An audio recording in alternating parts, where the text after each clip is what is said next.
કોઈપણ વસ્તુની વધુ પડતું સેવન સ્વાસ્થ્ય માટે હાનિકારક હોઈ શકે છે। આ જ કારણ છે કે આરોગ્ય નિષ્ણાતો ઘણીવાર સંતુલિત આહાર લેવાની ભલામણ કરે છે। કેલ્શિયમની વધુ માત્રા તમારા શરીર પર સકારાત્મક અસરને બદલે નકારાત્મક અસર પણ કરી શકે છે। વધારે કેલ્શિયમ પથરીનું જોખમ વધારી શકે છે।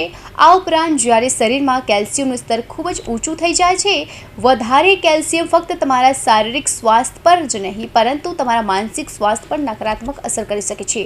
વધુ પડતું કેલ્શિયમ લેવાથી ડિમેલેશિયાનું જોખમ વધી શકે છે। આ તમારા મગજના સ્વાસ્થ્ય પર ખરાબ અસર પડી શકે છે। કોને કેટલા કેલ્શિયમની જરૂર પડે તે સમજવું ખૂબ જ જરૂર છે। કેલ્શિયમ એ આપણા હાડકાની દાંત માટે એક મહત્વપૂર્ણ બિલ્ડિંગ બ્લોક એટલે કે રચના કરનાર ઘટક છે। દરેકને તેની જરૂર હોય છે, પરંતુ તમે ક્યાં ઉંમરના છો, તમે પુરુષ કે સ્ત્રી છો તેના આધારે તેનું પ્રમાણ બદલાય છે।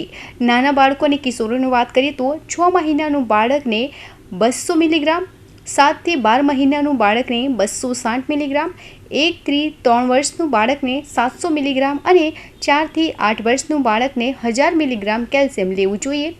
તરુણો માટે એટલે કે છોકરી હોય કે છોકરાઓ, 9 થી 18 વર્ષના છોકરાઓ અને છોકરીઓને 1300 મિલીગ્રામ કેલ્શિયમ લેવું જોઈએ।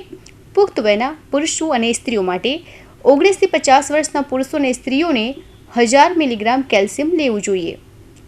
વૃદ્ધ પુખ્ત વયના પુરુષો અને સ્ત્રીઓને જેની ઉંમર 51+ હોય 1200 મિલીગ્રામ કેલ્શિયમ લેવું જોઈએ। શું તમે પણ વિચારી રહ્યા છો કે વધુ પડતા કેલ્શિયમ કેવી રીતે જાણવું? વધુ પડતો થાક, કબજિયાત, મૂંઝવણ, ઉલટી, વધુ પડતી તરસ, વારંવાર પેશાબ આવા લક્ષણો વધુ પડતા કેલ્શિયમ તરફ ઇશારો કરી શકે છે। જો તમે એકસાથે આવા લક્ષણો અનુભવાઈ રહ્યા હોય તો તમારે સાવચેત રહેવું જોઈએ અને ડૉક્ટરની સલાહ લેવી જોઈએ।